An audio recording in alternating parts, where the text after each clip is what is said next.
Hi, Marlbs here, and I'd like to show you today the Scuf Instinct Pro. Now, those of you who know me well know that I play with the Scuf Prestige, and I've been playing with it for quite a while. Well, imagine my surprise when I looked under the Christmas tree this year and found a Scuf Instinct Pro from my wife. This was an unexpected surprise, and I wanted to make sure that I played with it for about a month so that I could give you an honest impression of what I think about this controller. Because I think a lot of the reviews out there, I think the reviewers don't spend enough time playing with the controller, so they can't really give you an honest feedback on how it plays in a lot of different games over a long period of time. Well, for me, this controller is built off the 1914, as you can see, and you see it's got a very good box presentation. I think Scuf does a real nice job here. You can see that my wife went with the standard black buttons, white writing. You can notice here that Scuf has some new sticks here, which are kind of akin more towards what they were doing on PlayStation. Trigger locks, speed trigger locks, which are really great.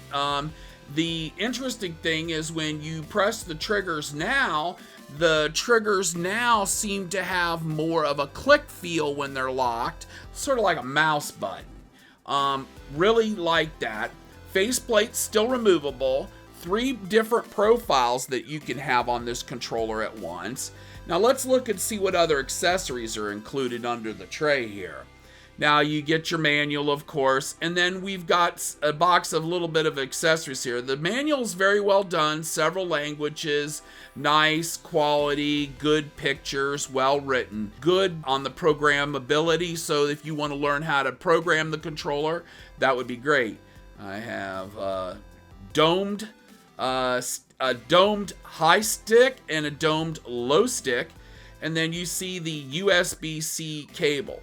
Now, one thing you'll notice here is if you look around the domed part at the bottom of the controller where it attaches to the controller, you'll see Scuf has sort of a camo look that they're going with.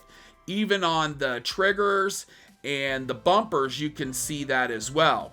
You also notice on the triggers and the bumpers that there are no texturing. Now, let's pull the faceplate off here. As you can see, the faceplate comes right off. And it just so happens that I have an ultra camo faceplate like I use on my Prestige. So there you go. You can see that the faceplate's been changed and so forth. Now the triggers on the bottom are in a couple of, or paddles I should say, on the bottom are in a little bit different position. But I didn't find any problem in getting used to using them. Actually, I felt they were quite comfortable once I got, accustomed to the new positioning of the paddles. Now let's look at the Prestige and the Instinct close to each other. And as you can see, the faceplates are the same, and then the look is very, very similar as far as the tops go. Now, we've got the new 1904 style D-pad, and we've got a few other things, but overall, the look is very similar.